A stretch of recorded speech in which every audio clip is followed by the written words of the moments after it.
누적 확진자 수가 4,000명을 넘어섰습니다. 폭염 속 진단검사 대기 불편을 줄이기 위해 원주 종합체육관에 임시 선별진료소가 추가로 운영됩니다.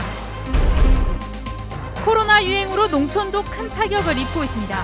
농산물 소비 감소로 가격이 폭락해 수확을 포기하는 농가가 늘고 있습니다.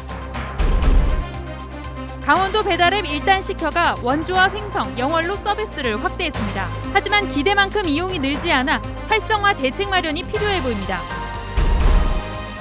폐광 이후 광산 근로자들이 떠난 폐광 지역은 크게 쇠락했습니다. 뚜렷한 준비와 대책도 없다 보니 침체의 터널에서 빠져나오지 못하고 있습니다.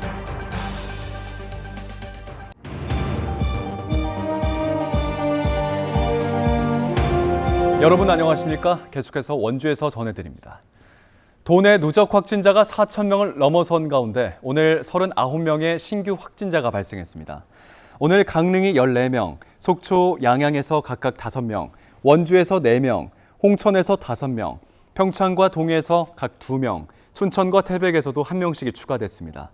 어제도 강릉에서 24명, 원주에서 8명, 속초에서 5명, 동해에서 2명, 삼척, 홍천, 화천에서 1명씩 42명이 늘었습니다. 오늘 0시까지 일주일간 일평균 확진자는 33.6명으로 또다시 역대 최다를 경신했습니다. 이로써 원주의 누적 확진자는 868명, 도내 누적 확진자는 4,028명입니다. 코로나19 4차 대유행으로 사회적 거리 두기가 격상되면서 도심 자영업자뿐 아니라 농촌도 큰 타격을 입고 있습니다. 급식과 식당 등이 제대로 운영되지 않아 농산물 소비가 감소하면서 출하 지연과 가격 폭락으로 아예 수확을 포기하는 농가들이 늘고 있습니다. 보도에 조성식 기자입니다. 해발 500m 강원 평창의 준고랭지. 밭에 누렇게 변해 잎이 녹아버린 배추가 포기째 나뒹굴고 있습니다. 6월 말에서 늦어도 7월 초에 출하되는 여름 배추인데 아예 수확을 포기한 겁니다. 김치를 담아놓으면 팔려야 되는데 안 팔리니까 자꾸 딜레이 되다 보니까 이런 경우가 생기는 거예요. 다른 농작물들도 사정은 비슷합니다. 양상추는 재배 면적의 10분의 1도 수확하지 않아 밭에서 썩어가고 있고 묵직하고 단단하게 잘 자란 양배추도 칼로 베어내 밭고랑에 그대로 버렸습니다. 코로나 4단계 대응이 되면서 소비가 급감하고 도매 시장에서 이제 물건 출하를 자제를 요청을 하고 출하를 할 수가 없는 상황이 돼서 멀쩡한 것을 이렇게 베어내고 코로나19 확산에 따른 사회적 거리두기 강화가 농산물 출하와 가격에까지 고스란히 영향을 미치고 있습니다. 수도권의 거리두기 4단계가 시작된 이후 고추 10kg은 14일에 35,000원이 넘던 것이 16일엔 13,000원대로 폭락했습니다. 감자는 13일에 13,000원 하던 것이 16일엔 3분의 1 수준으로 거래됐고 배추 가격도 4,600원에서 3,000원 초반까지 계속 하락세를 보였습니다. 거리두기가 강화되면서 학교 급식소가 중단되고 식당 등도 영업을 제대로 못하다 보니 농산물 소비가 감소하고 산지 가격도 폭락한 겁니다. 돈을 보태서 버려야 될 입장이기 때문에 밭에서 그대로 폐기를 해야 되는 입장. 가락동에서도 예를 들면 60대를 보내면은 한 3, 40대는 그냥 못 팔 정도로 지금 아주 심각한 단계입니다.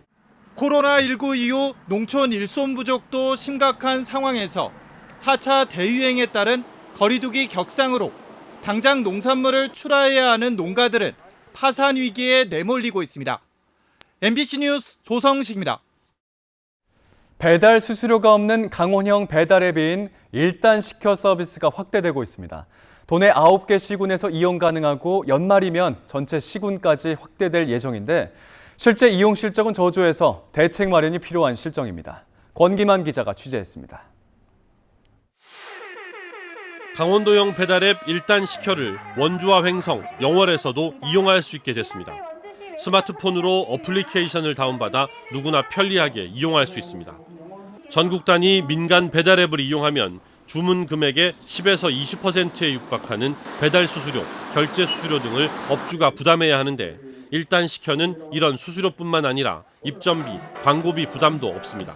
그동안 배달앱 같은 경우는 상당히 수수료도 비싸서 쓰지는 못하고 있었는데 이번에 일단 시켜 오픈을 통해서 중개 수수료, 그다음에 광고 수수료, 입점 수수료가 전혀 없기 때문에 저희 상인들이 부담 없이 쓸 수 있을 것 같습니다.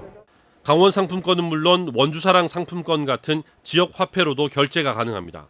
상품권을 선 결제하면 소비자는 최대 10% 할인된 가격에 주문이 가능합니다. 작년 12월 정선 속초를 시작으로 현재 9개 시군에서 서비스가 가능하고 연말이면 도내 모든 시군으로 확대될 전망입니다. 도입된 지 8개월째 접어들고 있지만 이용 실적은 매우 저조한 실정입니다. 현재 가맹점은 2,500여 개, 가입자는 3만 8천 명인데 누적 주문 수는 3만 6천 건에 불과합니다. 1인당 사용 건수가 한 건이 채 안 되는 겁니다. 일단 시켜와 비슷한 시기에 시작한 원주 지역 민간 배달앱의 경우 가입자 수는 비슷하지만 한 달치 주문 수가 3만 건을 넘는 점을 감안하면 매우 초라한 수준입니다. 강원도는 일단 시켜의 활성화를 위해 홍보와 소비자 판촉 행사를 확대해 나간다는 계획입니다. 지금은 만족할 수준은 아니지만 일단은 이 배달 온라인 그 마켓의 특성상 이게 한번 알려지면 폭발적으로 증가할 수 있거든요. 그래서 오늘 행사 같은 경우에도 그러한 어떤 기폭제가 되지 않을까 그렇게 기대하고 있고, 도내 자영업자들의 배달 수수료 부담을 줄이고 대형 배달앱 업체의 횡포를 견제하기 위해 도입된 일단 시켜. 시장을 장악하고 있는 대형 배달앱 업체와의 경쟁은 사실상 어렵겠지만 도입 취지를 실질적으로 시장에 반영할 수 있기 위해서는 보다 적극적인 마케팅 전략이 필요해 보입니다. MBC 뉴스 권기만입니다. 4차 유행으로 진단검사 수요가 늘면서 임시 선별진료소가 추가 운영됩니다.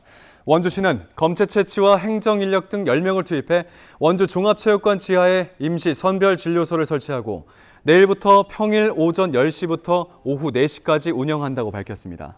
기존 원주시 보건소 선별진료소는 확진 환자의 접촉자와 자가격리 해제자, 해외 입국자, 유증상자 등 역학적 연관성이 있는 대상자에 집중하고 임시 선별진료소는 한 집 한 사람 검사받기와 수도권 방문자, 무증상자 등 선제검사 성격의 검사를 진행할 계획입니다. 한편 원주에선 지난 일주일 동안 31명의 확진 환자가 발생했습니다. 폐광 지역의 과제와 대책을 점검해보는 기획보도 그 두 번째 순서입니다. 정부의 석탄 산업 합리화 조치 이후 탄광들이 줄지어 문을 닫으면서 광산 근로자들은 전국 각지로 흩어졌습니다. 폐광 지역의 경제는 크게 쇠락했고 주민 걱정은 지금도 사라지지 않고 있습니다. 조규환 기자가 전해드립니다. 영월의 옛 옥동 광업소를 지나 산길을 걷다 보면 모운동 마을이 나타납니다. 구름이 모일 정도로 첩첩산중에 있다 해서 지어진 이름입니다.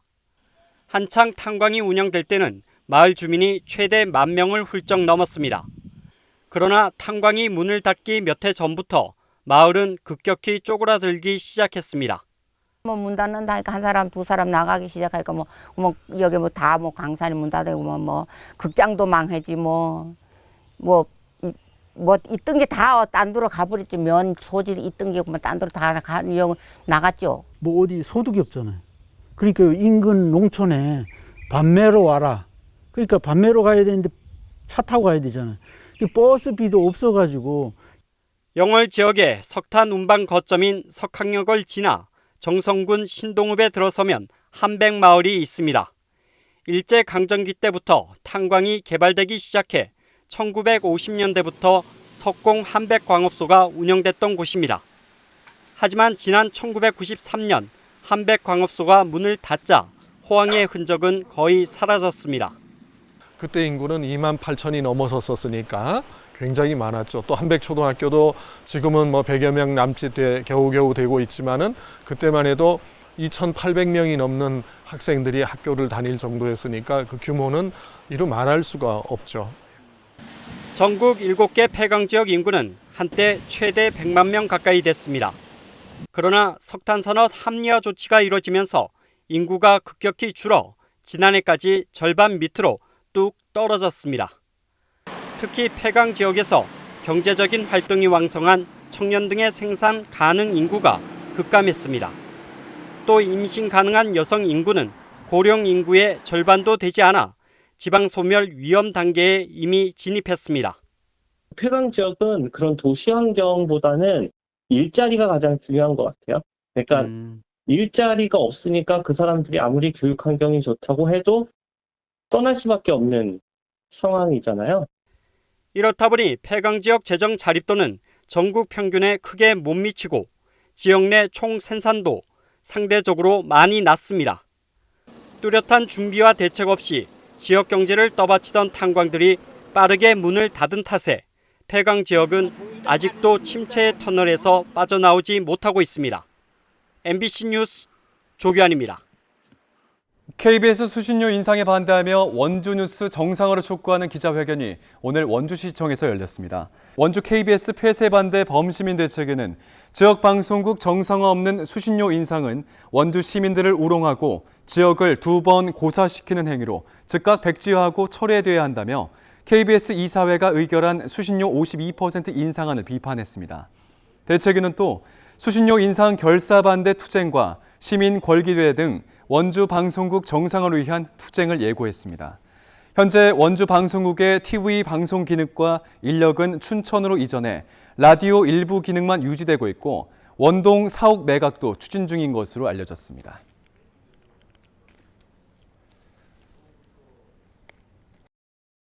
상지학원 이사회가 오늘 정대화 총장의 사직서를 수리하면서 상지대학교가 2년 7개월 만에 다시 총장 직무대행 체제로 전환됐습니다. 상지대 교수협의회는 신입생 미달 사태 등의 책임에서 자유롭지 않다며 지난달 총장 불신임 투표를 추진하며 정 총장의 사퇴를 압박해왔습니다. 상지대는 구성원 단체와 함께 차기 총장 선출 방식을 논의해 빠른 시일 안에 신임 총장을 선출할 계획입니다. 민주노총 공공운수노조가 원주 건보공단 앞에서 대규모 집회를 예정한 것과 관련해 정부가 감염 확산이 우려된다며 자제해달라고 요청했습니다. 중앙방역대책본부는 오늘 브리핑에서 해당 집회와 관련해 사람들이 많이 모이는 행사는 위험성이 증가하기 때문에 자제해달라고 밝혔습니다. 공공운수노조는 오는 23일과 30일에 건보공단 앞에서 1,000명 이상이 참여하는 집회를 계획하고 있습니다. 한편 이와 관련해 혁신도시 상인회와 주민들은 원주시와 경찰을 상대로 집회를 철회해달라는 서명운동을 벌이고 있습니다.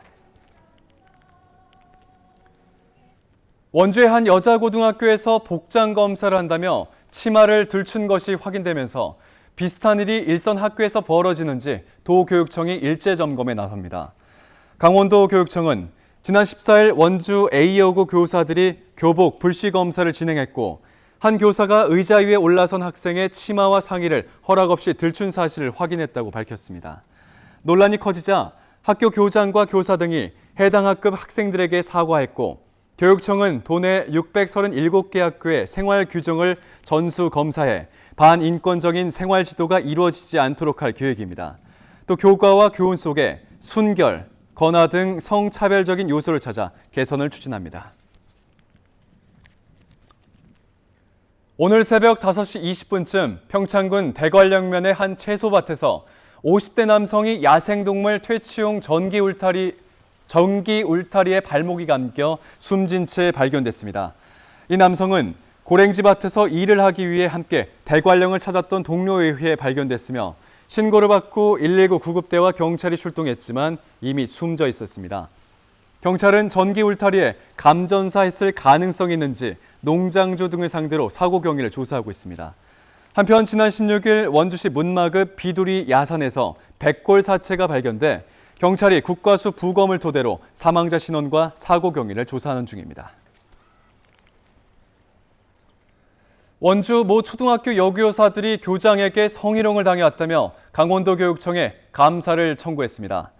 전교조 강원지부는 교장이 엘리베이터를 같이 탄 여교사들에게 도어걸 같다, 또 다른 여교사에겐 여우 같다, 마스크 벗으니 예쁘다 등의 발언을 해왔고 속옷 그림의 사파를 업무용 메신저로 발송하는 등 부적절한 행동을 했다며 즉시 업무를 중지시키고 교직원을 보호하라고 촉구했습니다. 뉴스를 마칩니다. 고맙습니다.